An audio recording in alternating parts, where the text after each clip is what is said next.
Thank you very much. It's great to be here. I'm going to start this the way I start most of my events and the way I start any performance of my own, which is with an apology. That's what that guy's doing. He's apologizing for decades that the performing arts have pushed people away with academic pretension, cultural snobbery, and elitism.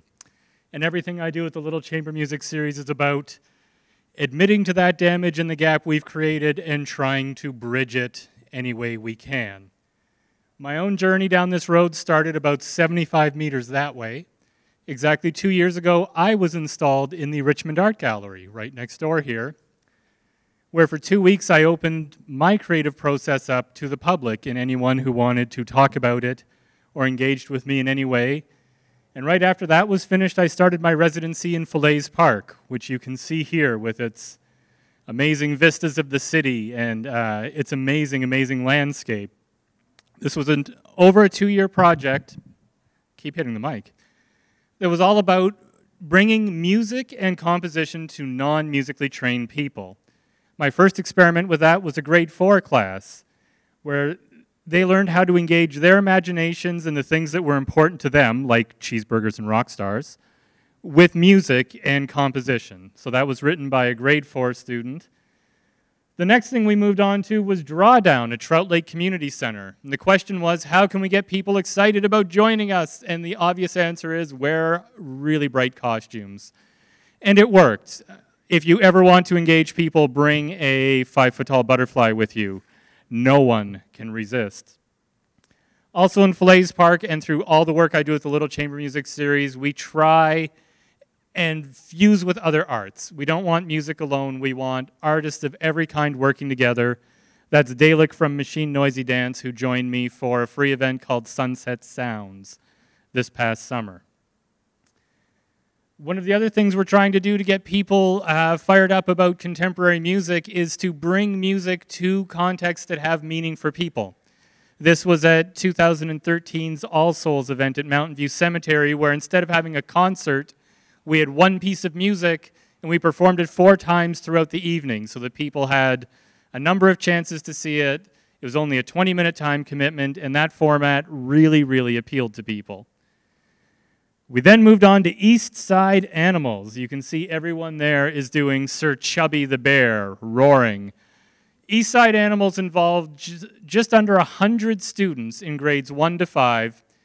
And for 8 weeks, I worked with them, writing short musical themes based on the animals in a piece of art in Falaise Park. We brought in guest musicians such as Mark McGregor, which, as you can see in the front, Mark caused some strong reactions from some of our students. Fighting over articulations means you've really hooked them.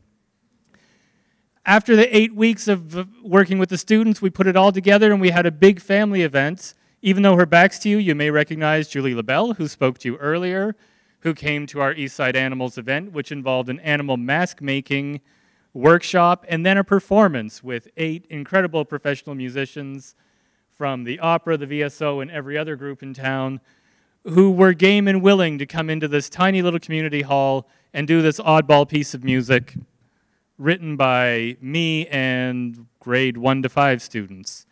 A great, great, great afternoon, which then moved on to our biggest project, 11, which we worked on for about 2 years. The public part of it was about 6 months long.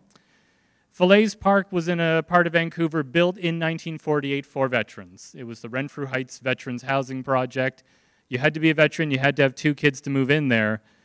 So for 6 months, we really tried to engage the people who grew up there, the people who live there now, school kids from the area, other veterans, to put together a large piece that really connected Remembrance Day and that park to individuals. It was not about the military, it was not about Canada at war, it was about the fact that 11 individuals were being honored because every conflict is made up of individuals being sent into situations we should not be sending people into.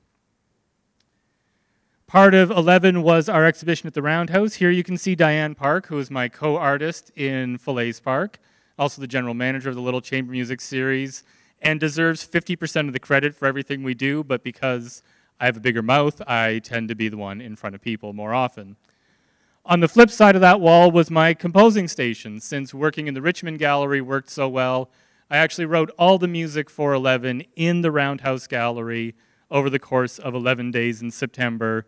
And then we had our first performance in the worst weather imaginable at the opening night of All Souls at Mountain View Cemetery this year. Literally, we had community members holding music from blowing away, holding umbrellas over musicians. Everyone brought a great spirit, though. It's amazing how if everyone accepts what's going on, even the worst conditions can be a lot of fun. Again, part of our mandate is to always incorporate other art forms. So as well as a performance at Mountain View, we had an installation, again by Diane, featuring archival photos mainly that we had gathered from the War Museum and the National Archives. And this all led to Remembrance Day in Falaise Park, where we were incredibly blessed to have 1,000 people show up to want to be a part of this event. Throughout the 11 minutes of the piece, people walked through the park and stopped at each of 11 trees where there was a musician representing a specific veteran.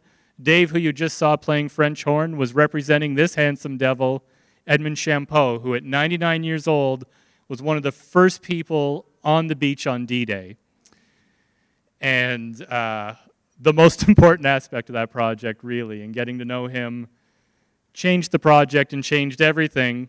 Which brings us to our last slide, Le Grand Continental, part of the Push Festival, which Diane and I are simply 2 of the 80 community dancers in, because I think one of the most important things to remember as an artist and an organizer and someone doing these things is we have to put ourselves into other people's creative process and other people's ideas, have faith in them to teach us and give us a great experience, and we'll be able to take that on to our own work.